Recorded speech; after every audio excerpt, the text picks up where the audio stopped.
Hello hi నమస్కారం.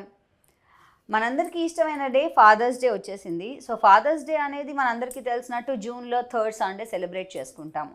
So what Indians ఇలాంటి day celebrate చేసుకోరు. Every day is father's day and mother's day అంటే మీరు పప్పులో కాలేసినట్టే. ఎందుకంటే యువత ఏమనుకుంటుందంటే ఆ రోజైనా నాన్న దగ్గరికి వెళ్ళి నాన్న ఐఎమ్ సారీ నాన్న అలా అనేసాను అని గట్టిగా హక్ చేసుకునో, లేకపోతే నాన్న ఐ లవ్ యూ నాన్న అని ఒక చక్కగా ముద్దు పెట్టేసో చేయాలని అనిపించే రోజు, చేసే రోజు కూడా. ఎందుకంటే ఆ రోజు అన్ని ఎక్స్క్యూజెస్కి ఓకే చెప్పేస్తారు నాన్న కాబట్టి. సో డియర్ నాన్న అంటూ ఆహాలో స్ట్రీమ్ అవుతోంది ఒక మంచి film. I'm sure you must have watched it. Please watch it if not. ఎందుకంటే ఇవాళ నేనున్నాను ఇక్కడ Black Pepper Entertainment CEO and founder అయిన రాకేష్ గారితో. రాకేష్ గారు హలో నమస్కారం. నమస్తే అండి. And we also have the actor Chaitanya garu. Chaitanya గారు నమస్కారం అండ్ హలో. ఇలా చాలా ఫార్మల్గా ఉంది కదా నమస్కారాలు పెడుతుంటే. పర్వాలేదు, అది మన సంస్కారం కాబట్టి. సో డియర్ నాన్న అని ఎప్పుడైనా మీరు మీ నాన్నలకి లెటర్ రాసారా? ఫస్ట్ రాకేష్ గారు. యా, యాక్చువల్లీ నాన్న అని రాలేదు, డియర్ అమ్మ అని రాశాను. నేను హాస్టల్లో ఉన్నప్పుడు అయితే రాశాను, రాసారా? కానీ నాట్ డియర్ నాన్న, డియర్ అమ్మ అని రాశాను. అందుకని ఈ స్టోరీ మీరు రాసుంటారు. Yes no? Ya, I wrote the story. Ya. So dear నాన్న లెటర్ రాయలేదని అట్లీస్ట్ ఇలా అయినా you expressed whatever you wanted to. ఏమో అలా జరిగిపోయింది అంతే. జరిగిపోయింది. మీరు చెప్పండి చైతన్య గారు, డియర్ నాన్న అని మీరు ఎప్పుడైనా లెటర్ రాశారు? డియర్ నాన్న అనే అంటే లెటర్స్ అయితే ఎప్పుడు రాయలేదు. అందులో డియర్ నాయన అని అస్సలు రాయలేదు. డియర్ అని ఇంకేవో పేర్లతో ఎవరికైనా రాసుంటారని గుర్తులేదు. నాన్న అంటే మనకు ఒక భయం ఉంటుంది కదా, తెలియని భయం. నేను కూడా నాన్నగారు అంటాను.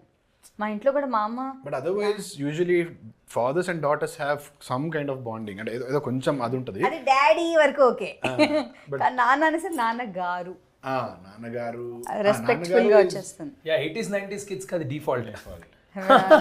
ఇప్పుడు ఎస్, ఇప్పుడు డెఫినెట్ గా మై కిడ్స్ వుడ్ సే నానా నానా నానా. ఆఫ్టర్ దట్ సో కాంటెక్స్ట్ చూస్తే 90s మిడిల్ క్లాస్ చూసి మా పిల్లోడు వచ్చి మమ్మ మమ్మ అని ఏదైతే ఆ క్యారెక్టర్ అంటుందో they started calling like that. So ఆహాలో స్ట్రీమ్ అవుతున్న ఈ డియర్ నాన్న, అసలు ఆ కథ ఎలా మీకు జన్మించింది రాకేష్ గారు? బికాజ్ యూ రోట్ ద కథ రాశారు అండ్ డైలాగ్స్ కూడా డైరెక్టర్ గారితో మీరు కలిసి రాశారు. యా. సో కథ ఎలా వచ్చింది? సో కథ గురించి చెప్పాలంటే, so I tell you my journey in a very short way. So నేను వినాయకుడు, విలేజ్లో వినాయకుడు, కుదిరితే కప్ కాఫీ, పాఠశాల ఇవన్నీ మూవీస్ చేశాను ముందు. కొన్నిటికి ఎగ్జిక్యూటివ్ ప్రొడ్యూసర్గా నేర్చుకున్నాను. పాఠశాల లాంటి సినిమా నేనే ప్రొడ్యూస్ చేశాను. సో తర్వాత ఆనంద బ్రహ్మ కూడా ఎగ్జిక్యూటివ్ ప్రొడ్యూసర్గా వర్క్ చేశాను. సో దాని తర్వాత ఫర్ వాట్ ఎవర్ రీజన్స్, అది యాక్చువల్లీ సినిమాల్లో డబ్బులు రావడానికి టైం పడుతుంది కదా, పోవడానికి అస్సలు టైం పట్టదు. So I had to take a break, conscious break for around 3 to 4 years break తీసుకుందాం ఇప్పుడు. So kids family settling down అలా అనుకున్నాను. సో కోవిడ్ బ్రేక్ కొద్దిగా ఎక్స్టెండ్ అయింది. సో ఆ టైంలో since we come from pharmacy background, so we saw Covid pain చాలా చూసాం చాలా మందిది. సో మా ఫ్యామిలీ మెంబర్ ఒకళ్ళు చనిపోయారు during this Covid time. So మీరు ఈ సినిమాలో కూడా అదే క్యారెక్టర్ ఉందన్నమాట. Ya, he was also a pharmacist. So ఎవరు మా మేనత్త హస్బెండే. So very close family. So ఎంత పెయిన్ఫుల్ అంటే ఫర్ ఆల్ ఆఫ్ అస్ ఆ టైంలో ఉన్నది ఒకతే మేనత్త, బట్ ఆయన చనిపోతే నేను 5th day వెళ్ళాల్సి వచ్చింది. Because there was no cremation, nothing. I had my very toddler baby with me. So ఆ ఎక్స్పోజర్ అవుతుందని వెళ్ళలేకపోయాను. After 1 week things were little settling down in the family and as second wave was also subside అవుతుండే ఆ టైంలో.